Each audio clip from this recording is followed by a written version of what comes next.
Ngiyathemba naphila. Kusawuyena ukuphahlaza lona.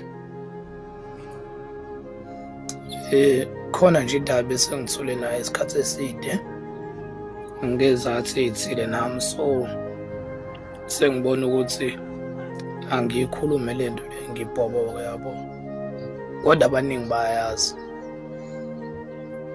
Khona umngani wami okwakuthiwa uThemba owashona, wabulawa phambi kwami ngibuka, ngahluleka umvikela.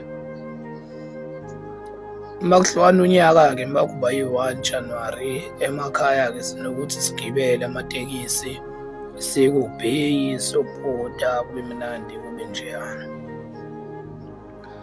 Shuthi ngomunye unyaka-ke sihambe siye-ke nomngani wami uThemba, sasiphuzile nje masifika laphana eBheyi kube mnandi ubusuku bonke, kube mnandi.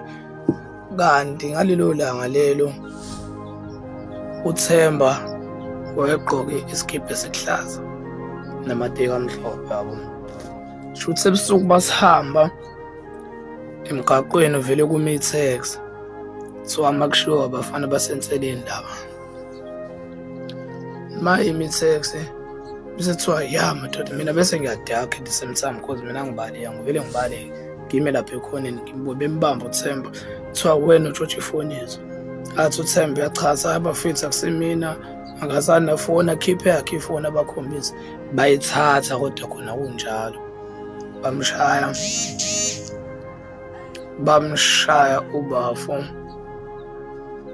bamshaya ngale ndlela lena yokuthi wayelokhu ekhala ethi Sanele mfethu uzongisiza Bafo.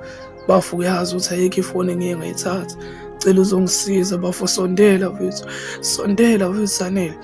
Even namhlanje leya nto eyisho uThemba kumina esahleli isanketeza mihla namalanga mangicabanga. Aqede made bemshaya, athe sebehamba nje kwehla omunye umfana engicathi iyona nto embulala leyo. Lo mfana kade ephuza ubhiya avele athathe ibhodlela afike liphisa lekhanda okugcina kuThemba, avele athule esemzama uThemba. Abantu lapho bamile, nami ngimile bengisaba mina ukuyomlekelela ngoba bengibuka ukuthi uma ngimlekelela kuzothiwa kusho ukuthi le foni siyintshontshe sobabili. Lapho mina ngiyazi ukuthi uThemba ayikho ifoni ayithathayo, kodwa washona umngani wami, washona wahamba. Into engayazi washona into engekho.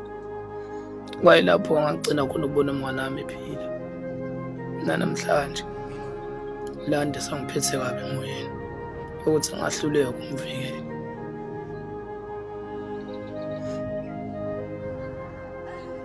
Sibingelela ngenza ukuthi sicela uma uqala ungena kuleli khasi lethu cofa subscribe button kule channel yethu uMgosi 2, ngenza ukuthi nje usixhase komahhala nje, ngenza ukuthi sikhulise i-channel yethu. Siyacela ukuthi usubscribe, uphinde ushiye ukuphawula kwakho lapha kwi-comment section mayelana nalokhu okubekwa ile nsizwa. Ngenza ukuthi siphinde sihlangane nawe ividiyo elandelayo. Danko.